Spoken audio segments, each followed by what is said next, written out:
there is a limit, because the life with her and you as a husband should be the priority, because that's another cancer of the society now, that people is been always in the social media, Twitter, Instagram, Skype, always been in Facebook. Instead of Yeah, talking to each instead other. of talking, which is no good, because your life is with the person that you are with, that is physical contact or face-to-face contact. But there should be a limit. There should be a limit, and to all marriage couple, you should bear in mind that social media could ruin the relationship, like what happened on our letter sender. Because Well, it hasn't completely ruined it yet, yeah, but ironically, the very thing that made them separate is now the thing that is keeping them joined, because Yeah. now he says they enjoy very good communication, but it is in line with satisfying the addiction that he claims his wife has, because they're on Skype and they are texting. So in fact, they've gone back to having a long distance relationship, but it's not very far apart. Yeah, I think my advice, the advice not just to him but to the others, is just there should be a limit. There should be a boundaries where you use your social media, where you use your phone, your tablet, your laptop. Because it could ruin, as I said, it could ruin the relationship, right? Well, that's an assessment of the thing generally, but it's not dealing with the problem that our friend Mike is talking about, is it? Yeah, it's difficult. Our friend Mike is talking about, he's noticed something. He's noticed that there is an improvement in their communication once they split up. Now, Mike, this is a fairly common thing psychologically between couples who split.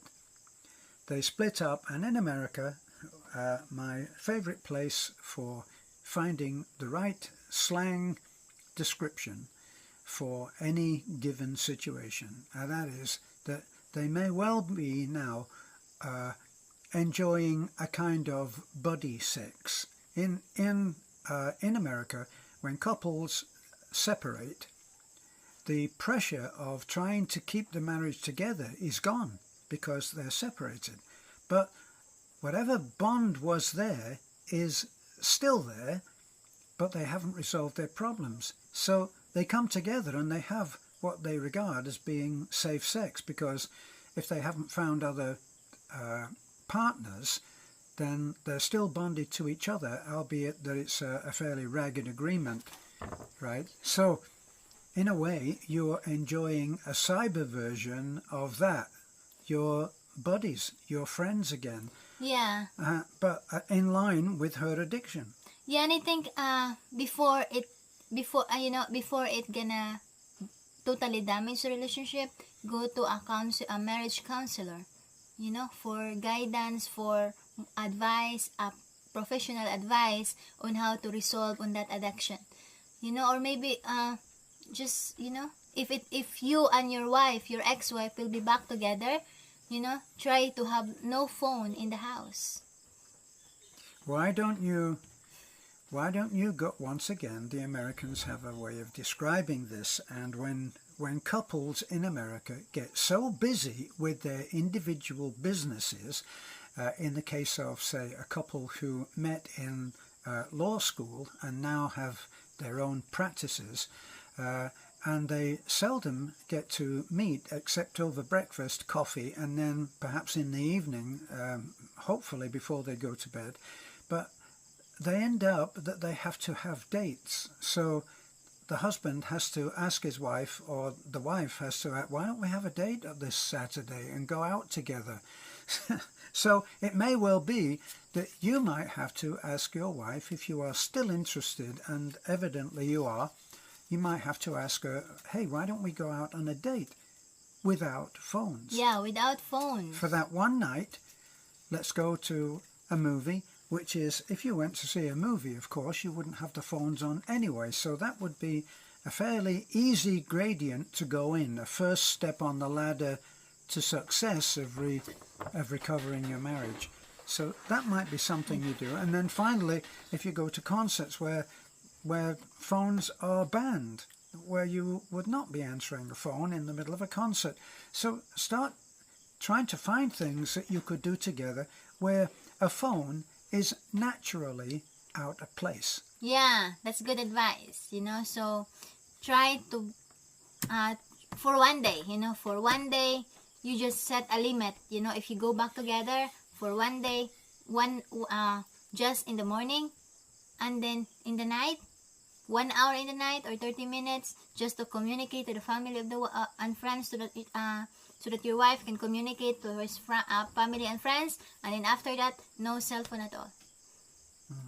And as Beth said, assuming that the phone calls and the time that is on the cell phone is not quality time being spent on a long-distance relationship of which you are not part. Yeah, So there's something to discuss there. With that's another problem. That's the biggest problem for now, to have that addicted on the social media. Because it's also like in the morning, we also want to know what's happening on other people's life, right? It's just like on our psychological mind, in our mind, that I want to look at on the phone on what they're posting.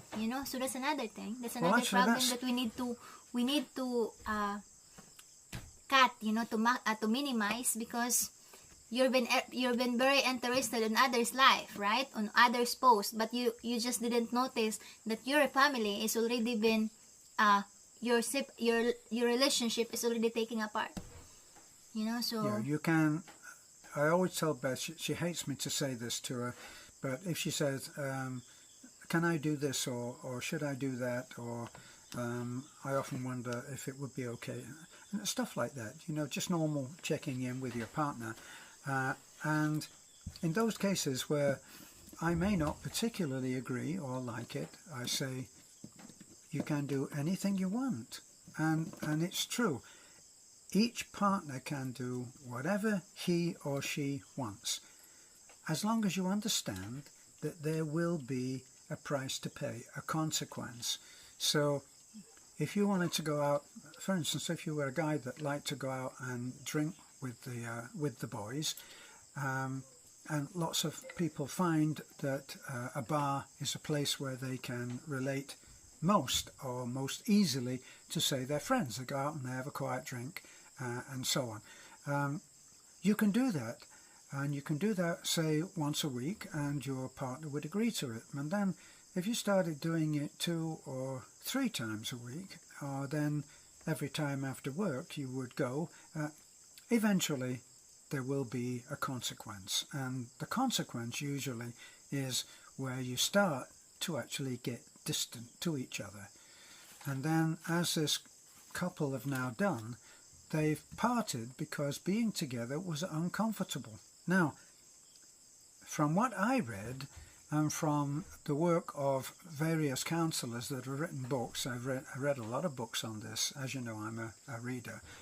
And one of the things that the counsellor that I liked the work of said was, I like to work with couples before they stop caring. Now, that's a really important thing, that if you can work together before you reach that point where you say, well, it doesn't really matter, I don't care. When you find yourself saying, I don't care, you've reached a dangerous point that tells you you're going to have a consequence that is going to be hard to come up and confront. Honey? Yeah, so if you got problem on that kind of situations, where your wife and you has getting part because of social media, because of always been in the phone, talk to her, talk to him, or talk to your husband, or talk to your wife, and say that, look, it seems that it leads into a big problem, because you've been far away. I never know you anymore, because you're just always be on your phone. And that's before they separate. Yeah. And then after they separate, what happens then? Yeah, after you separate, you just been looking back and says, why did I let it that why did I let it happen? You know Which what? comes, yeah, Which comes of regrets. right, which begs the question, Yeah. is since you have been separated and you're now Skyping and texting, what is happening to her? Because we're talking now to Mike, who is the man of the marriage, but we don't know what the feelings are of the lady. Yeah. And as Beth so rightly said at the beginning, there's a very good chance that there's some homesickness there, and being in a constant touch with one of her siblings, her mom. Filipinas are very close to their mom. Beth sees her mom every day, and she's down there. And Beth's sister, Bewley, calls her mother every day, and that's a fact of life. So the fact that your Filipina is on public media, social media every day, who is she on it to? And that might be a very crucial question to ask and get an honest answer for. Yeah.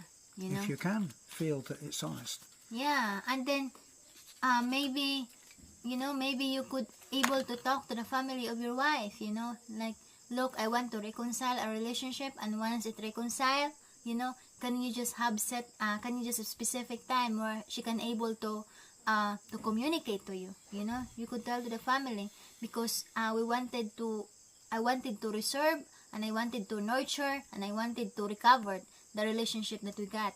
And if she's always in the phone, then that's gonna be another trouble. Yeah, as long as you don't assume Yeah. that she is on the phone to that family. Yeah. That's the point here. So I mean, hope... if she was willing to separate before she would stop using that phone, then it seems like she has already reached that point where she doesn't care. He's saying, maybe at some point in one heated argument which led to the separation, he said, if you don't stop using that phone all the time, then we may as well separate.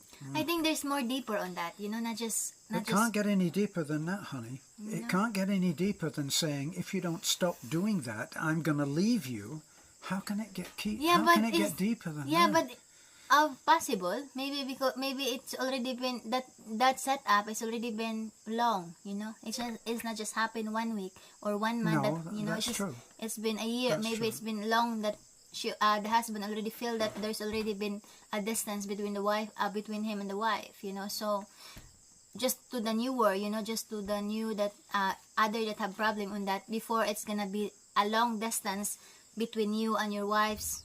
Try to resolve it before it's too late. And it's just a matter of understanding. It's just a matter of talking to each other. How we gonna set up this?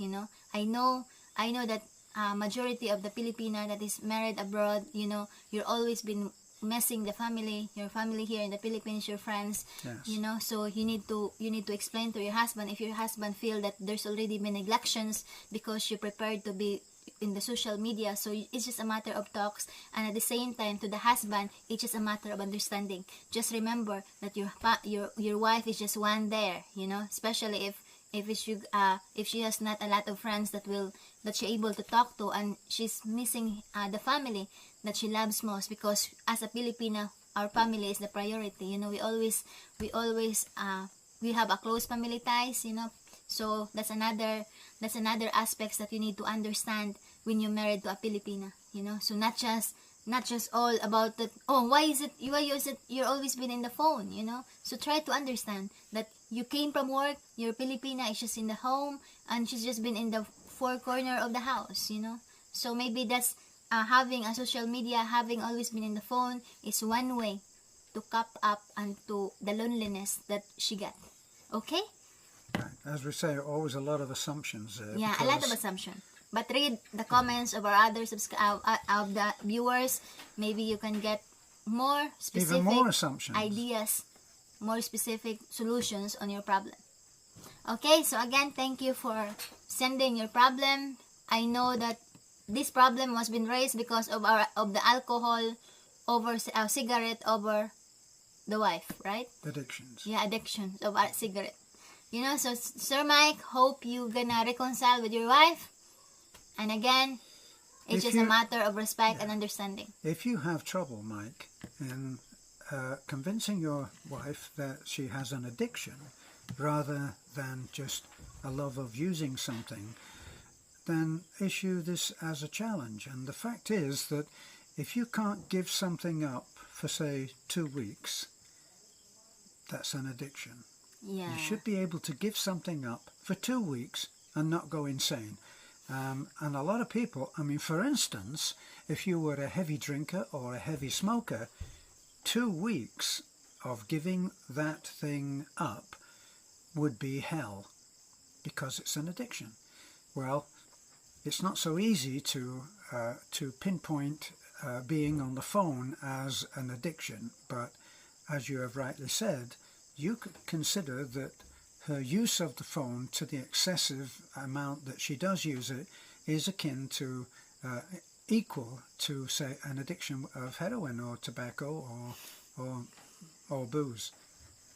Yeah, so just go, it's a marriage counselor, just go to speak. If you can get her to do that, that would be ideal, because speaking together to a third party, the third party can bring in, they can retrieve you if one of you falls into that black hole of attack. That's what they're there for, to reach in and pull you out and say, let's look at this again. That's what they're there for. Yeah, so please like, comment, and subscribe, hoping you get something from our